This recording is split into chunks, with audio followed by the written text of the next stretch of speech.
Bonsoir, bonsoir, bonjour, c'est Congo News 24. Bande Konanga, comme toujours avant de commencer notre émission, nous disons merci à Dieu, nous disons merci à nos chers abonnés et téléspectateurs qui nous suivent partout dans le monde et en RDC. Bande Konanga, soyez les bienvenus. À la une, combat entre FARDC et le rebelle M23 s'intensifie. Bande Kosuka Boko Yoka ba arme lourde. Donc, ba bengani bangona ngomba chanju et ronyoni ba kiti siko na Kibumba. Bazana localité wana ba occuper localité mususu. Alors bande konanga eza somo. Tous à la connecter. Et puis on va parler d'un message oyo. FARDC ba pesi.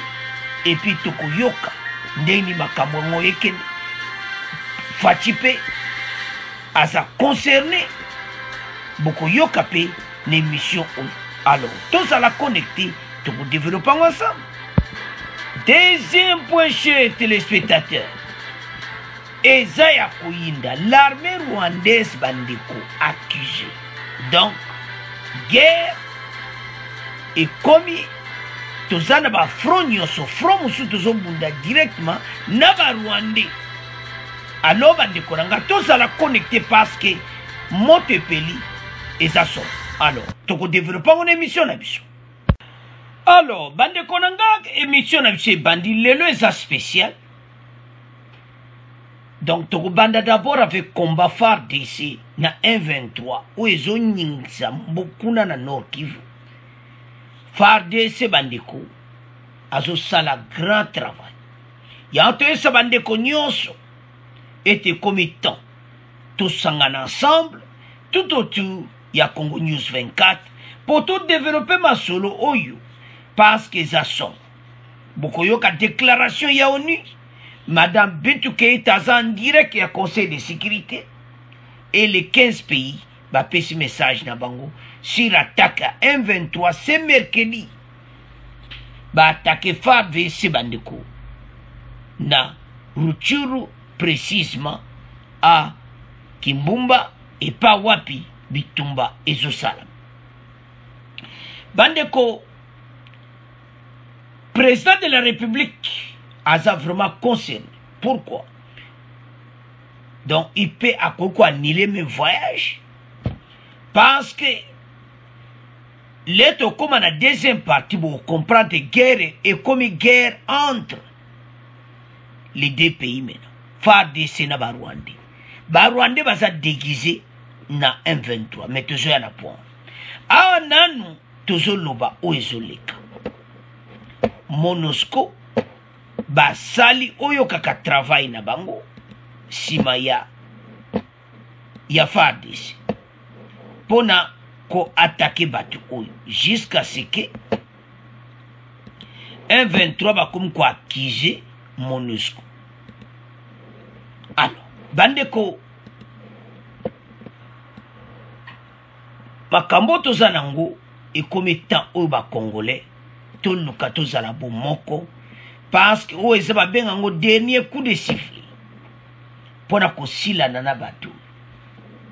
Le courage oyo FARDC bazuya ko botola bango d'abord ngomba wana bande ko ba botola bango ngomba wana me bango ba kesu ko botola ba village mususu.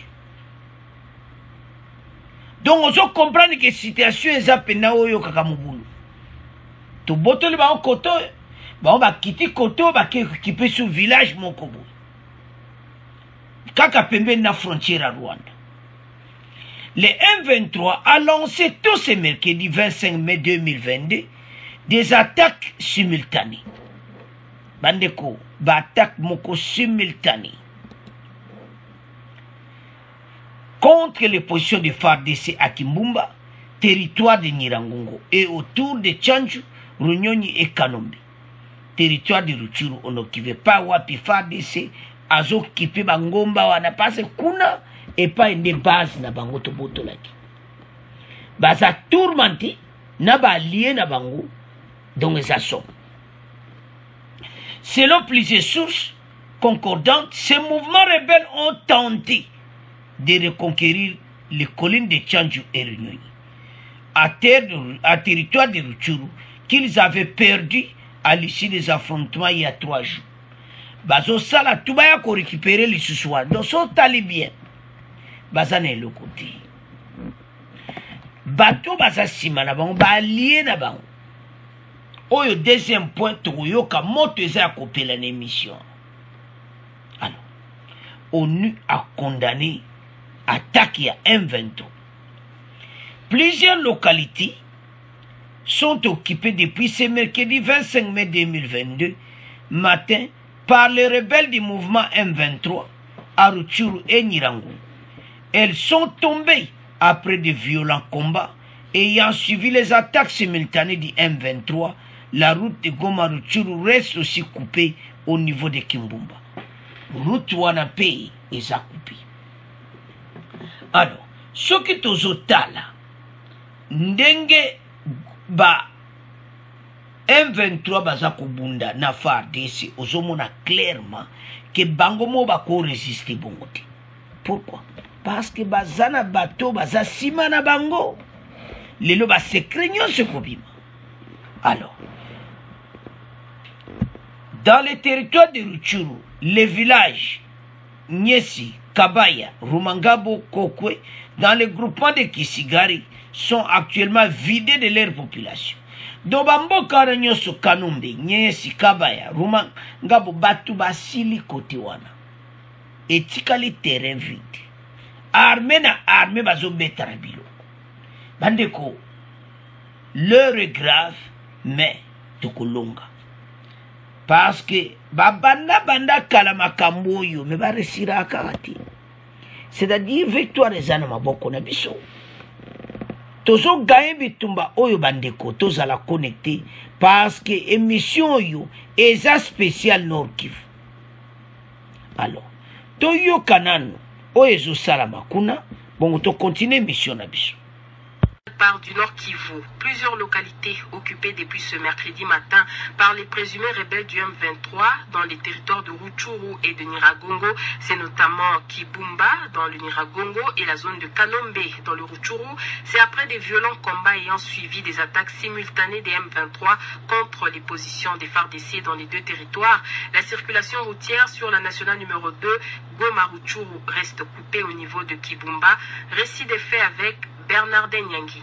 Dans le territoire de Rutshuru, les villages Kanombe, Nyesi, Kabaya, Rumangabo, Kokwe, dans le groupement de Kisigari, sont actuellement vidés de leurs habitants qui ont pris la direction de Rutshuru Centre et Kiwanja.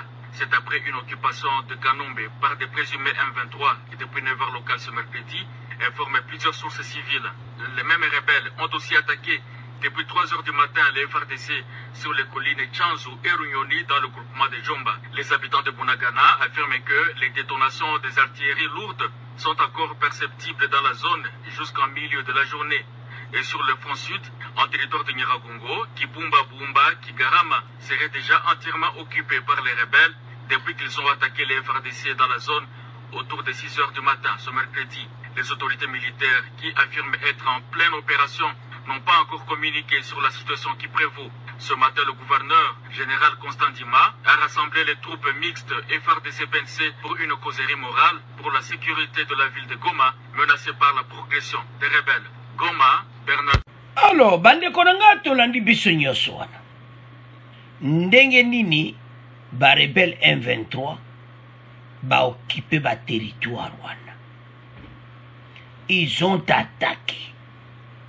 Bandeko, guerre, combat au nyonso zo salama, baza bapaya. Alors, ce qui se passe pour le moment, bandeko, eza makambo oyo kaka makambo eza minene. Mais FARDC akozala kaka mulongi. Na nyonso oyo, yanto esa ba Congolais, eti bango bakoko meka tout ce qu'ils font. Mais nazo mona place ba okokati.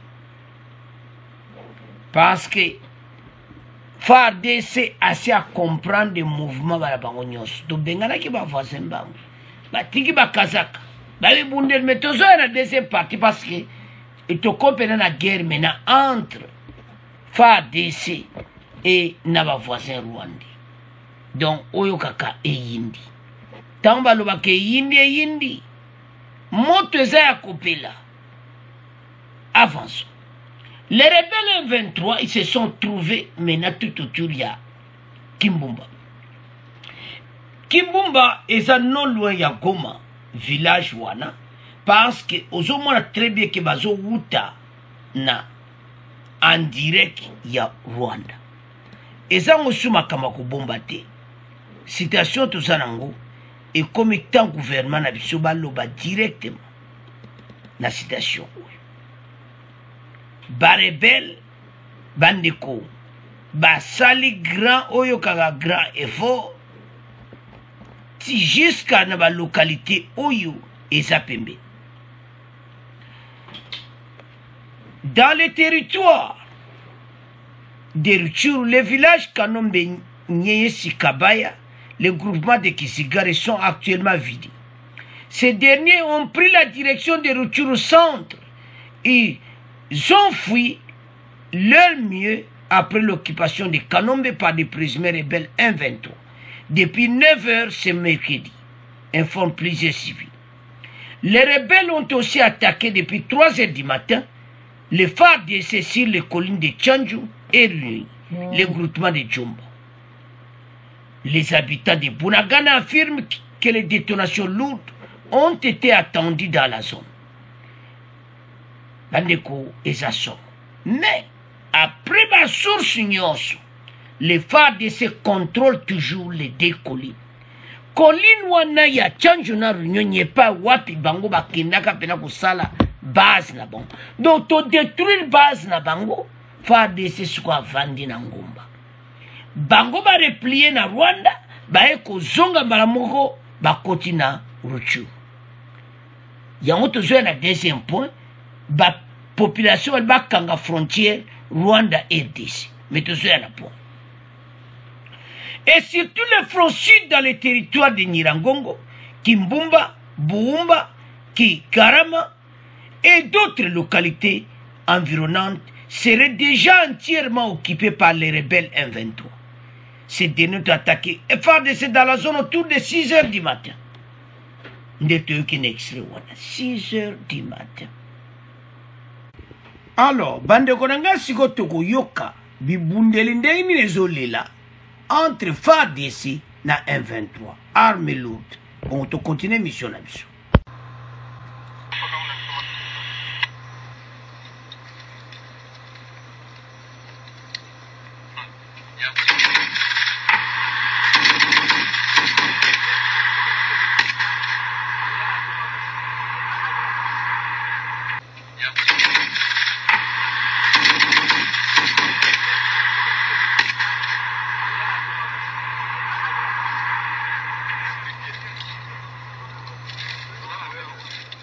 Alors, bande konanga to landi biso nyonso wana ndenge nini bibundeli bandeko ndenge za kolela uzoka pena ba arme lourde to bitumba eyena ndenge muketi situation tozana ngo sikoyo et comme pena préoccupante.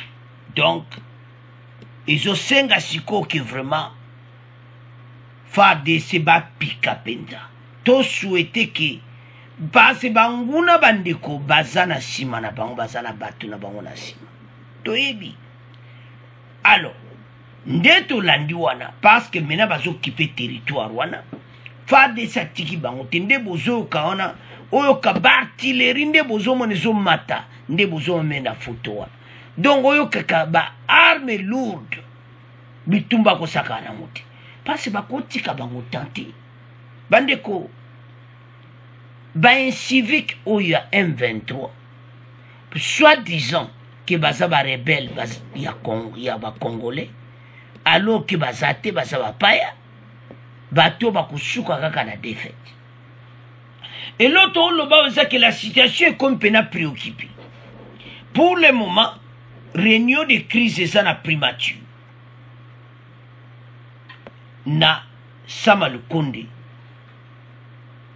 en direct na Fachiba so la situation FARDC sikoba il faut ba l'axe pande ko renfort ko sakanati bagarde républicaine na terrain ekomi ntan bato oyo tosilisa bango bandeko eza point oyo soki toganye bato oyo tokimisi bango bandeko makambo nyonso esili toye kocomprendre ke point nyonso ezalaki na nsima ya M23 parce que bango baza na besoin ya occuper territoire ya RDC. C'est sa mission na bango alors que bokotikala kooccuper ata territoire ya RDC. Soko otali kaka ndenge baza komenasi ndenge babimeli FARDC na 6h du matin yango armée na biso mikolo ifu bazala kotelema bandeko somo likambo ekomi mena na niveau ya ONU bazodiscute nango leur est grave Fachi vraiment aza concerné komona oyo ezosalama andimaki te ke bavoisin bakosala makambo ye moko azali Fachi aza na RDC azolanda de près seki oyo ezosalama même conférence oyo eza na Guinée bazolinga baannule yango. L'ONU condamne l'attaque de M23. ONU alobi jamais bango oyo basali peuple aza kokite ba village baza kokima sikoyo bango moko bamoni ke biso gouvernement aza na raison bango bazoloba na M23 atika minduki mais M23 azotika ngo te bandeko tozala clair ba groupe nyonso ekotika M23 atikala jamais kotika ba arme condition ya pesaki ayibi ke condition wana ekosimba te ke ba officier na bango nde bakotaka na 2014 bakota na FARDC condition wana Fachi akoko ndima yango te soki gouvernement oyo eleki na 2014 bandimaki bango bakota na FARDC ba général ba colonel Fachi aboyi yango tolobaki na ndenge ya dialogue na M23 ekosimba te yango wana décision ezaka ya kobengana bango wana place bato bavoisin babatami alors toyoka ONU bongo to continue mission na biso.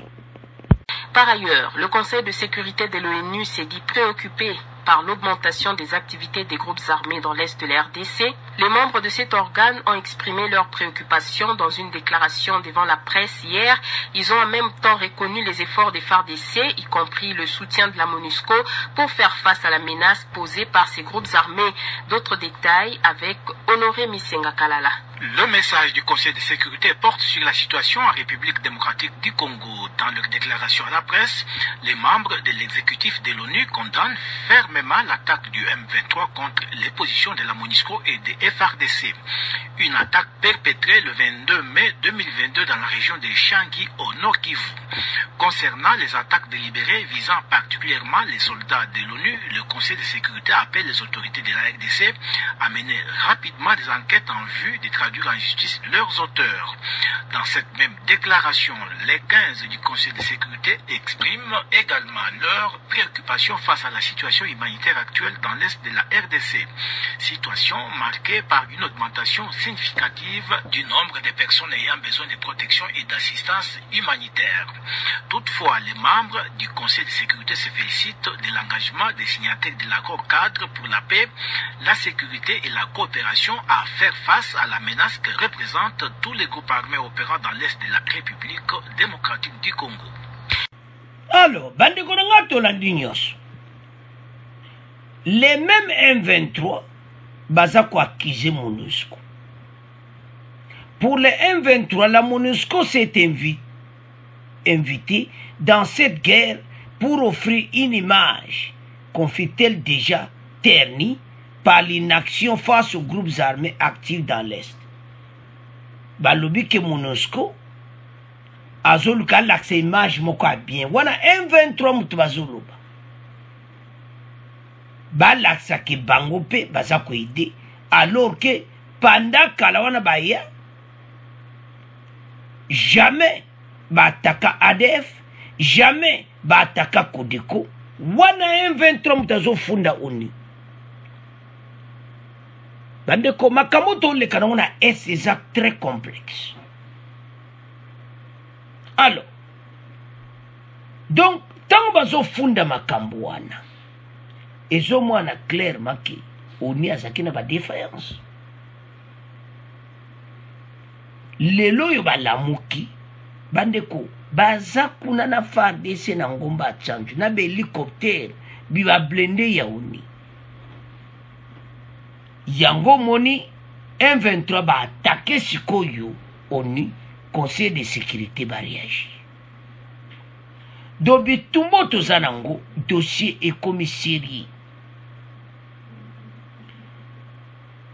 balobi ke MONUSCO azolo ba ke biso to attaquer bango alors que le M23 n'a jamais attaqué ni planifié d'attaquer la MONUSCO, mais subit actuellement une vaste offensive de la MONUSCO. Pendant que MONUSCO va changer cœur, bazana FARDC ensemble contre le M23. Alors, baza ko attaquer bango na ndenga osaka na ngoti. Le 15, où il y a Conseil de sécurité de l'ONU, baza très préoccupé, mais bazo félicité, Oyo Fachi baza kosan. Bandeko, makambo ya M23 salamawa pourquoi? Les départs ezaki diama bena 2013-2014, tant ba signaka ba accord na bango, ba pesaki bango ba poste na FARDC. Yango mutu ekomisaki armée na biso faible. Si tu veux comprendre que ce qui te bengani bango na ngumba wana ba voisin cop na moyo kufi na RDC pour na libela yango somo na résistance oyo c'est parce que bazana ba force moko na libanda o ezasima na bango.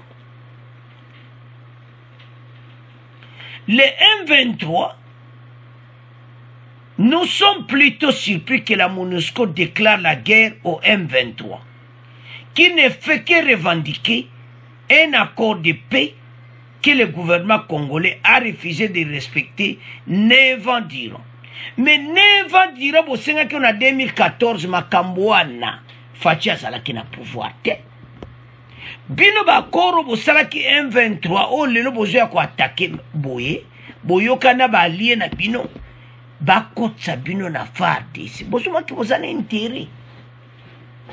Si vous avez comprendre pourquoi armée na biso, il y a beaucoup de Rwandais. Tu as comprendre si quoi. Bazo senga ba poste. Et puis bazo recruter ba jeune ba yibito ko pesa bino ba poste na armée et tout ça. Bandeko to kompena na bitumba. Battu à M23 bakosuka. Si notre position est considérée naïve et faible, et que c'est pour des raisons que la MONUSCO choisit de nous éliminer physiquement, nous plutôt que les ADF, que ce soit les FDL, APLC, nous préférons mourir les bombardements de la MONUSCO que l'épée des FDLR. Donc, M23 bazo kosake ba groupe armé musu baza ko attaquer bango. Yango bango bazamena ba telemi bitumba na FARDC. Bande ko le territoire pour le moment ezana maboko na bango. Les mêmes rebelles ont aussi attaqué depuis 3 heures du matin les FARDC sur les collines de Tchanju et Runyonyi, dans le groupement de Djomba. Les habitants de Bunagana affirment que les détonations d'artillerie lourde étaient encore entendues dans la zone qu'en milieu de la journée. Des sources militaires estiment que FARDC contrôle les 2 collines. Alors, FARDC balobi bende le koyate balobi ke bango bakolanda M23 tina suka bakosila na M23 bien masolo esila. Bintou Keïta azaki invité en direct ya siège ya Nations Unies na Kinshasa na wa New York apesa rapport oyo ezoleka na ba M23 bandeko M23 bazana ba ide na bango oyo ba terrain balinga baganye me bayebaki ekosimba te tokotikela bango tante ata 1 cm bakozwa te. Dans les territoires de Rutshuru, plusieurs localités, depuis ce mercredi 25 mai, le matin, par les rebelles du M23, dont la localité Moussoussou, ce matin, les 25, quelques territoires occupés na ba Otozo Benga, ba M23, Bandokia Congo. Alors, il y a un peu de Congolais, tout élément. Tout comme il y a un problème sérieux, ba voisin oyo, ba telemeli mboka na biso, me ba yebaki, biso toko tika bangote, biso toko telema, pende le koyate, FARDC a continué musana. Alors, bande konanga, makambo tozoloba, FARDC a kokoma na un bangoti na suka. To landi biso nso bibundeli wana, kera usana, mandi oso talie, talakaka. Ba, komando, ndenge ba telemi pona mboka. Ba gare républicaine ba telemi pona mboka ba beret rouge, ete to attaqué, ba un civique oyo, ya M23, ba kite tere, bande kwa avec des hélicoptères. Naya MONUSCO, do partout kuneza ya kuinda. Alors, dans le groupement de Djomba, côté wana nyonso, des détonations d'artillerie, oyo boyoki wana, et les rebelles M23 maintenant, va s'occuper na Kimbumba. Et pas wapi ba gagner place wana, bande kweza mawa. Sozo tala makambo yo, oyoki mawa, o balubaka. Passe na motema parce que batoyo non ezamawa le nazotala soki nazomona batu oyo ezosala nga mawa komona ki bazoloba pe ki baza ba Congolais. Ils ne sont pas des Congolais parce que Congolais kosalo ba bazosala ti babengani bango na ngomba wana Roni Echanju bandeko bazwi renfort na bango bakesiko na ngomba oyo ya Runyoni. Botala situation ndenge ezali na est bandeko FARDC renfort akosakana te balobi parce que tala bandeko na niveau ekomi sikoyo ekomi ta oyo soki tosilani na bango amasolo pesi boyeba likamso ekomi na suka eyaka moto bango pe balobi biso asoto poli ba or ba coltan ekokatisa lisu frontière ndenge nini eza bitumba eza somo barevese na ndenge muketi sono otala ba M23 bazozwa ba déclaration na ba Twitter bazoloba ke biso bango baza ba Congolais. Non, ils ne sont pas des Congolais. Un Congolais bon bandeko na sa biloka boko kanga non. Ce n'est pas possible. Alors, bango luka ba attaquer position peya. ONU tolandi déclaration des Nations Unies. Bakoza na problème mena sérieux nde bakolanda bango. Bako kanga bango place tout bakimi. Ba okoma na problème sérieux. Yango to esa ba Congolais et comme temps mboka eza en danger. Sikoyo makamuka tontolo ba sikoyo yango. Na bitumo eza kuna. Na babato pena ba mitema likunduti. Ba opposition wapi bino. Bokende kokuta na fachi. telle situation de commis tasi mais bango ba okende te bango ba souhaiter kutu guerre yo 123 boto la biso ba centimètre mboka ba pa ya ba s'occuper mboka na biso wapi bino ba opposant soit disant vous c'est la élection 2023 boko ma place à Tshisekedi président Tshisekedi wapi bino so que comme comme élection bino bo télémission bo ça la marche na nzela bokota wapi bino PPRD FCC Lamuka wapi au bloc patriotique oh wapi ba nouvel élan bateau nyonso bazotia makele mikolo pour l'élection 2023 mais ce que ça makamo zo tokana est ce ezaki congrès pour la loi électorale nzambe na ngai batu ba poubwe élection 2023 donc gagner élection il faut pena fachi ati élection to boy glissement mais au moins pena groupe batu ba tomboki baza ko wela kaka 2023 mais makamba boye bafandi calme muta koloba zate kutu musu bakangi bagut musu kutu bazo beta bashit soki wapi makambo ebe bagaka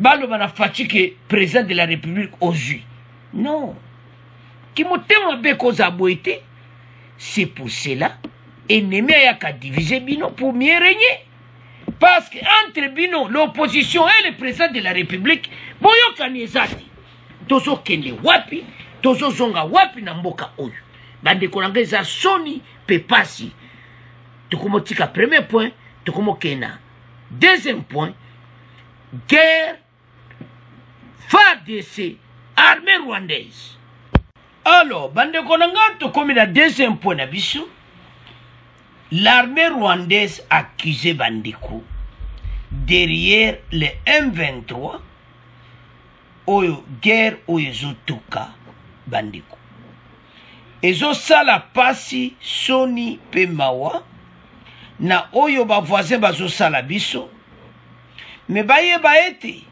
ekozongela bango bandeko guerre oyo touti na mosika me komi temps oyo bana mboka basilisa masolo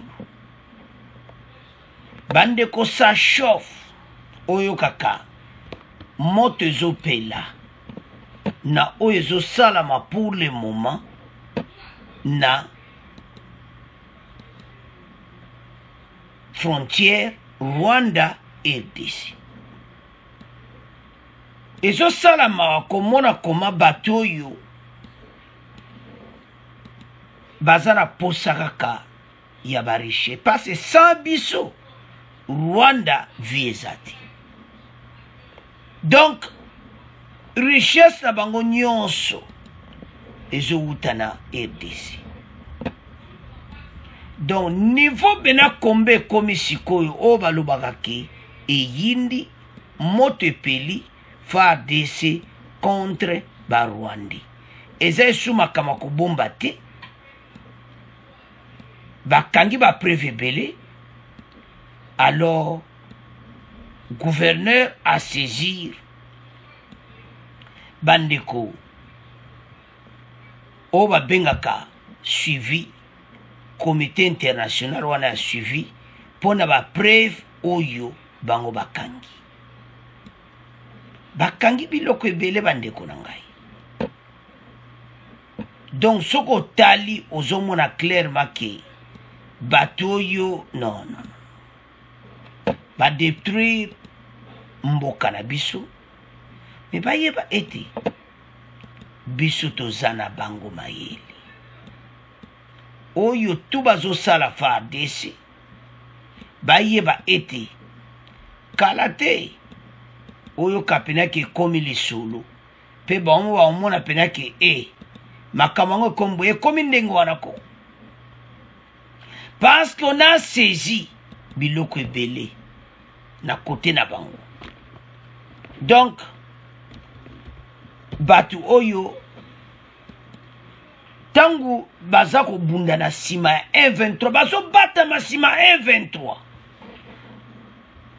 mais bayebi te ke basekret kobima bandeko basekret bimi makambo nyonso biloko ebimi oyo ebatamaki oyo kaka ke eyindi ezosala mawa komona koma bavoisin oyo bazopie mboka na biso baresource na biso l'armée rwandaise bazobunda nsima ya M23 bazobundisa mboka na biso. Ce n'est pas possible. Alors FARDC pe atelemi na ndenga mukete ete match mbalo ezala pene oyo kaka et donc o balobaka eyindaraka. Alors bandeko sikoyo emwani clairement ete bango ne bazobundisa biso. Donc ça ne va pas. Situation de Kominango, aux hommes on appelle affrontement entre les deux pays.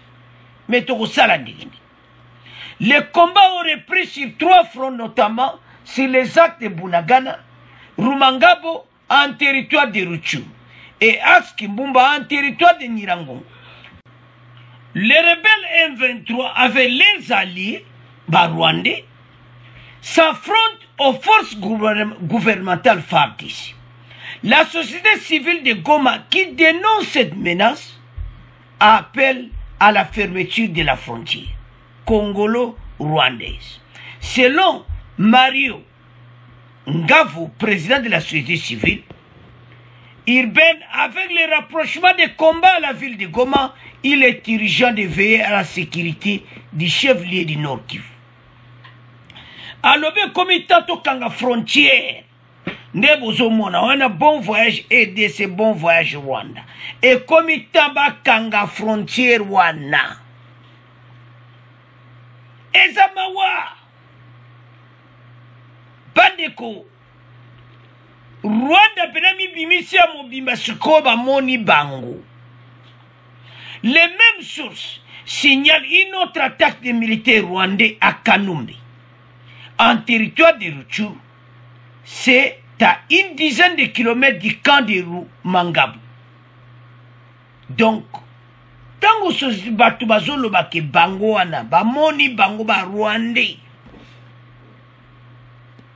Donc, mission na bango ezakaki ba gagner territoire moko. Sikoyo penda ba bimisi mapapu na bango sima ya nani ya M23. Bandeko toza na problème sérieux. Bakangaki bilamba na bozomona. Ba teni wana militaire na ba arme ba munition bango ba kimi ba moniki ezaya ba Rwandais. Donc ezamawa affrontement Kimbumba, détenus et munitions non identifiées récupérées, la RDC va saisir les mécanismes conjoints de vérification des frontières. Botala et Paï Makambu et Sakokende. Donc, ce que nous avons clairement que l'attaque à bateau est imminente. Nous pensons que pendant les combats se poursuivent à moins de 30 km de Goma, il faut penser déjà à la sécurisation du chef-lieu du Nord Kivu. Et nous, la société civile, estimons qu'il faut urgemment, préalablement fermer la frontière congolo-rwandaise, à appeler à Goma grande épée. Kanga frontière, parce qu'en très massif ba Rwandais. Bozomo na banka kanteni si ba koma na kati ba komba militaire. Ba kare koto ba ibundo de bazoya na bango ba koti na ba an. Donc comme un problème sérieux. Et maintenant, le gouverneur Ndima a télémi qui est commettant. Bandeko eza pas si paiement. Le porte-parole du gouverneur militaire du Nord, qui voulait gérer des brigades de Kenge Boumoussa, annonce ce mercredi 25 mai que les forces armées de la République démocratique du Congo ont récupéré plusieurs armes et effets militaires non identifiés à Kibumba. Et c'est après avoir repoussé l'ennemi qui a attaqué une de ses positions. Banani, Barwandi. Bandeko sala pasi, soni, pemawa, komona, makambu otozo vivre pour le moment na SARDC. Bazale ko wangana. Mais lelo to komi wapi. Donc, bango penako, Monik penake kop na mwen kufa. Ce qui M23, passe ba côté musu ba kope kufa. État de siège, bébé ça ba kop na bango. Place ba liaka, ban ba boto la bango yango babi. Eh! Batu pena ba fungoli miso ba. Donc, oh ka pena ba lebi non. Ce qui to, awa, ce qui est 23 zay soute biso toko batama wapi. Toko yiba ba koltana ba or ndenge nini. Pei na biso toko zala ndenge nini. Mbalo yo, boko tampiaka. Boko koma na, parce que fachi ba stratégie to sala, bino boko koma na mpiaka. Alors, avançons. C'est avoir repoussé l'ennemi qui a attaqué une des positions. L'ennemi a abandonné des armes et des effets militaires récupérés par les FARDC. Il s'agit notamment des mortiers 60 mm, d'une arme AK-81, 8 roquettes, ba roquettes wana oyo kaka, oyo pene, oyo bazo bamba musika, oyo bazo beta, anti-tank, ba 8 roquettes anti-tank, une chaîne de munitions de PKM, une paire de tenues militaires, un casque et des gourdes militaires non utilisés ni par les FARDC ni par les terroristes M23. Botala bandeko. Alors, Toyoka, ne va saisir mécanisme de vérification na ba tenir ba Rwanda ou bakangi. Bon, to continue mission na biso.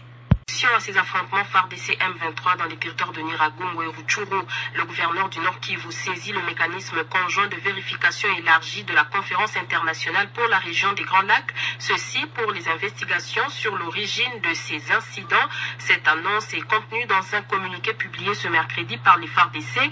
Par la même occasion, le gouverneur du Nord Kivu appelle la population au calme, à la vigilance et à faire confiance aux FARDC. On écoute le général de brigade Sylvain Ekenge, porte-parole du gouverneur du Nord Kivu, dans cet extrait proposé par Alain Ron.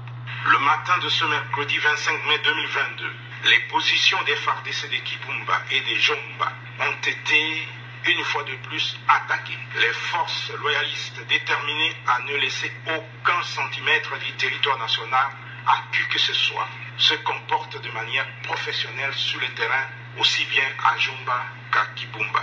Ainsi, le gouverneur militaire de la province du Nord Kivu et commandant des opérations a saisi le mécanisme conjoint de vérification élargie de la conférence internationale pour la région des Grands Lacs pour les investigations sur l'origine de ces graves incidents.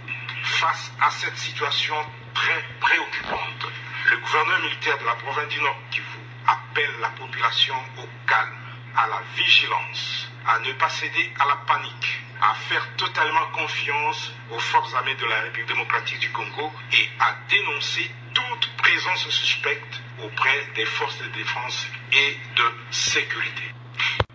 Alors, bande konanga tolandi bisoana, tolandi nyonso, l'appel au calme. Et comme étant oyo que peuple tous à la sous paniquete, toko sile sa bateau très très bien pour bateau yo bande ko bazomona ke ba cop na bango nyonso ekufi. Lokola ba cop na bango nyonso ekufi.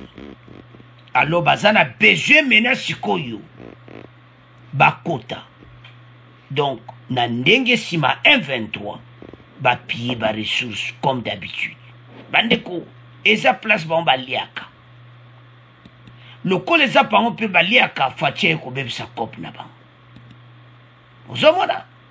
Alors, bango alupe bako tikate, bango bako sala tukaka, e yinda kaka, donc, oyo kaka somo bandeko. Situation tozanango, eza situation moko, ennemi à côté libiso.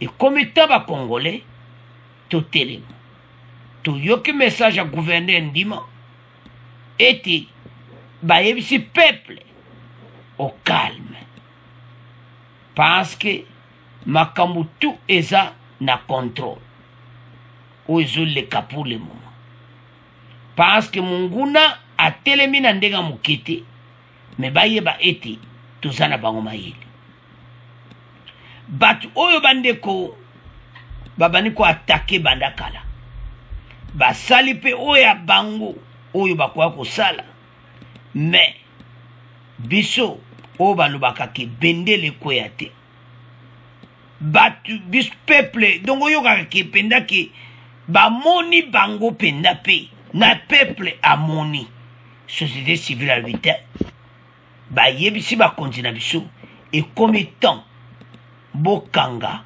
frontière parce que bato oyo déjà baza kokota na ndenge ya mokete kaka mpo na bitumba oyo bandeko place baliaka bamoni bazozanga yango fatia ekobebisa bakope na bango nyonso na état de siège makambo balui nsima oyo eza dernier chance soki M23 to baganye M23 biso kopesi bayebi ke bacondition oyo M23 bapesi faci ekosimba te bakota na armée ka ndenge bawuti na M23 bagénéral bacolonel bayebi bakoti na FARDC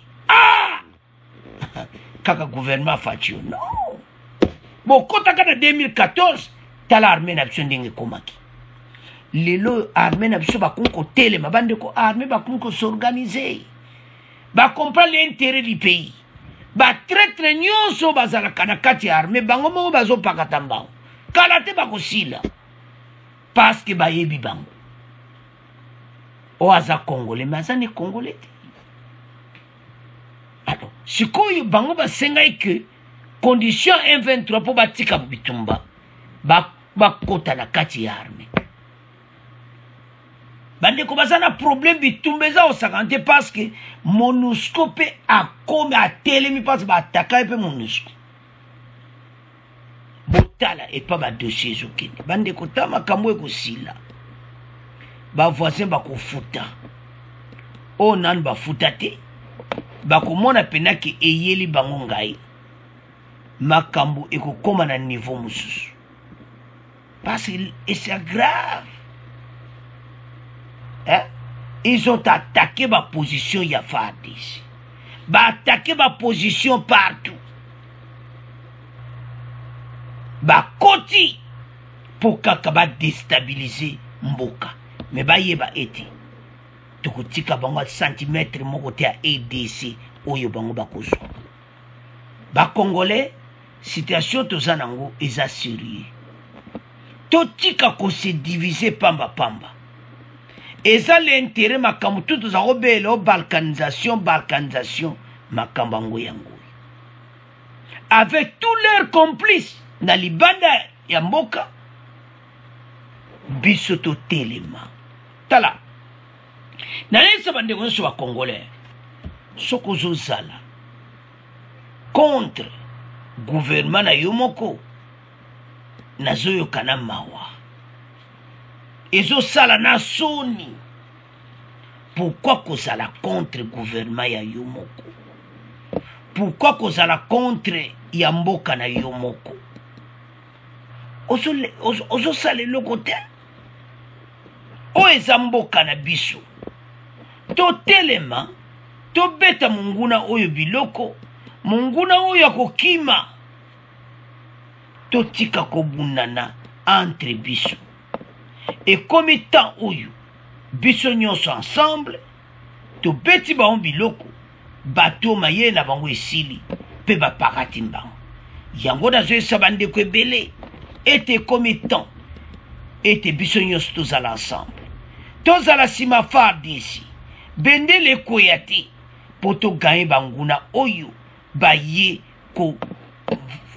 koluka ete bakabula mboka na biso baya bazwa biloko na mboka na biso me bakorisi te ta oyo tozala ngo sikoyo ezaki kosilisa bango basilana tosilani penana bango très très bien masolo pe esili bandeko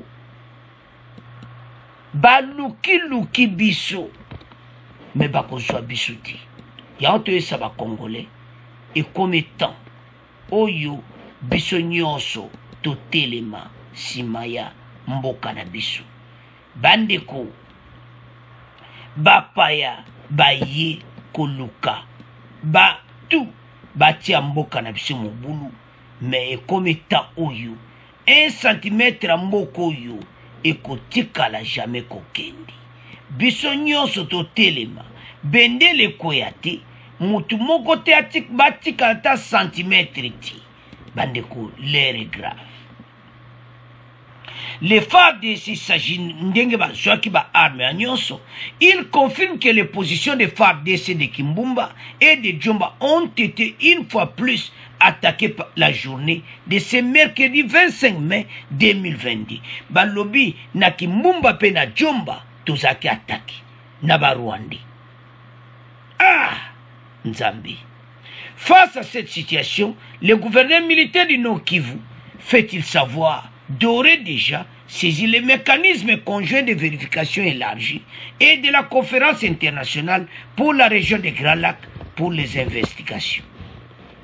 De ces graves incidents, Toyoki porte-parole ya gouverneur. Les forces loyalistes déterminant ne pas laisser aucun centimètre du territoire national. Batelemi, balobi jamais bakotika ata 1 centimètre à territoire na biso. Bandeko, ba voisin baza na problème. Nde bazawana mayele esili bango parce que to gagner bango. Na nyonso ekomi ta oyo. Makambo nyonso balukaki na mboka na biso bakozwango lisuti. Bandeko, na esa ba congolais chaque fois que ce pays oyo ba voisin baza ko menacer l'air nyonso eza pays moko riche. Yango zomona ke batelemeli mboka na biso me bakoresite ekomi temps oyo biso nyonso totelema bendele koya te ete bango bayoka pena ke bamona pena ke donc bato oyo batelemi donc situation eza wana mayele na bango esili bakosala so eloko te. Alors, bandeko na ngai to gagne bato oyo masolo pena oyo kaka mayele esili bango soko moni bakomi wana pas même 1 centimètre ya mboka na biso ekende te, c'est-à-dire situation eza mobulu mpona bango. Entre-temps, la population est appelée au calme, à la vigilance et à ne pas céder à la panique, à faire totalement confiance aux FARDC et à dénoncer toute présence suspecte auprès des forces de défense et de sécurité. Baebisi population bazana kimia o nyonso bakomona ba signaler batuana tokanga bango. Alors bande konanga botala epai wapi batu oyo baeko attaquer biso mais babata misima ya M23 place ezo pesa colère boye na mboka na biso koyiba bakoltana ba or mais bobata mina sima ya M23 bandeko eza pasi pe mawa baye baeti oyo bayibaka ekomi na suka bandeko likamnyo so ekomi na suka yomoni guerre tokibo oyo eza sous combattre oyo comme guerre entre Rwanda na RDC parce que tout le monde bango. Maintenant, la société urbaine exige la fermeture frontière congolo-rwandaise, dite grande et petite barrière à Goma. Na grande na petite barrière à Goma, ba kangango. Parce que maintenant, tu as la preuve, ba voisin, ba yeko attaquer biso, sima ya M23. Bande koranga comme temps, to benga na bango nyonso, ba quitter RDC, to na ndenga force, masolo na bango zosila. Yango bande konanga botala problème tozana ngo mais kuna na Kinshasa musuba zowela ba politique bazowela élection 2023 bazosala ba forum wana au forum de Katanga basali un groupe à batu basali association oto kende na 2023 na fachi mais tato za na bakamine mais baso wela ka 2023 bitumbeza la kuna bango basepeli ete mboka baso mona bien ke mbapaya bakoteli biso mais mutu tazoloba onga na opposant bango kaka 2023 yango zomona ke ba voisin bazo profiter ba yoki ba congolais baza divisé eza soni pe mawa biso ko za divisé te voisin photo laksa bango force comment to za divisé ndengo bati fubo telema alors bande konanga c'est à ce point to comment clôturer mission to ko pesa mino suite à guerre ti to ko gagner batoyo to ko benga na bango tina suka bo abonné massivement na ba chaîne na biso RD Congo pe na Congo News 24. Au revoir, à la prochaine.